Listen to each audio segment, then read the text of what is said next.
Salut les atomes! Je ne sais pas si vous savez, mais les grands chefs utilisent de l'azote liquide. Et pourquoi ils utilisent de l'azote liquide?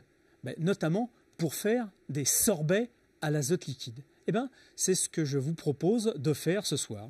Alors, pour faire de l'azote liquide, très simple. On va d'abord refroidir un petit peu un récipient. Alors, ce récipient, ce n'est pas n'importe quel type de récipient, c'est un récipient en Pyrex.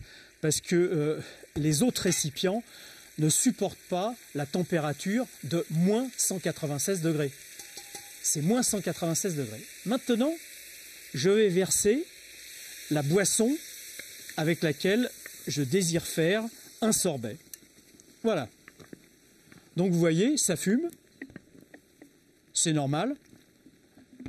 Alors, entre nous, ça fume, ce n'est pas de la vapeur d'azote, c'est simplement de la vapeur d'eau.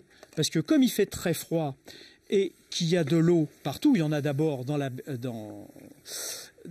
boisson que je mets à refroidir, il y en a également dans l'air, ça se condense, ça me fait donc des nuages, exactement de la même façon que vous avez des nuages de condensation. Voilà, oh ben ça y est, je crois que c'est pratiquement prêt. Ouais, regardez, ça y est, j'ai pratiquement terminé mon sorbet. Vous voyez, ça m'a pris quoi?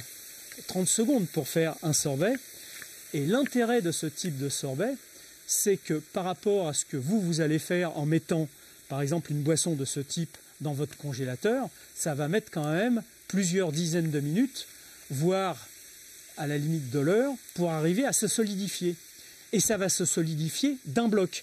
Tandis que là, comme ça va très vite et que je vais vaporiser de l'azote liquide au fur et à mesure que je vais le rajouter dans la boisson, je vais fabriquer des petites inclusions gazeuses à l'intérieur. Ce qui fait que je vais avoir un sorbet moelleux.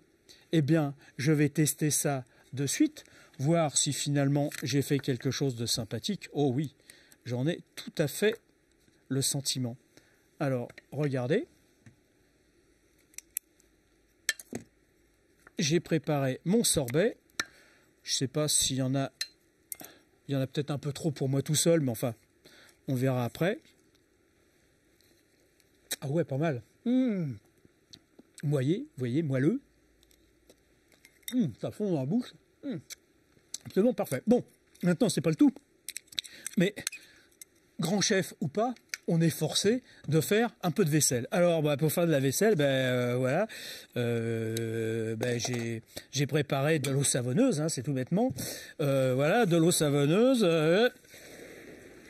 Ouf, oh, attendez, je crois que j'ai fait une erreur. Ah si, vous avez vu, il y a des grosses bulles et regardez, mes grosses bulles, elles fument. Je crève des bulles et ces bulles sont remplies de vapeur d'eau. Que s'est-il passé? En fait, mon azote liquide s'est vaporisé à l'intérieur de mon eau savonneuse. Et il y a de la vapeur d'eau qui s'est trouvée piégée à l'intérieur de ces bulles. Voilà. Et bien, je crois que c'est terminé. Maintenant, il ne me reste plus qu'à nettoyer absolument tout. La vaisselle, elle est faite. Les atomes, je vous dis à une prochaine fois.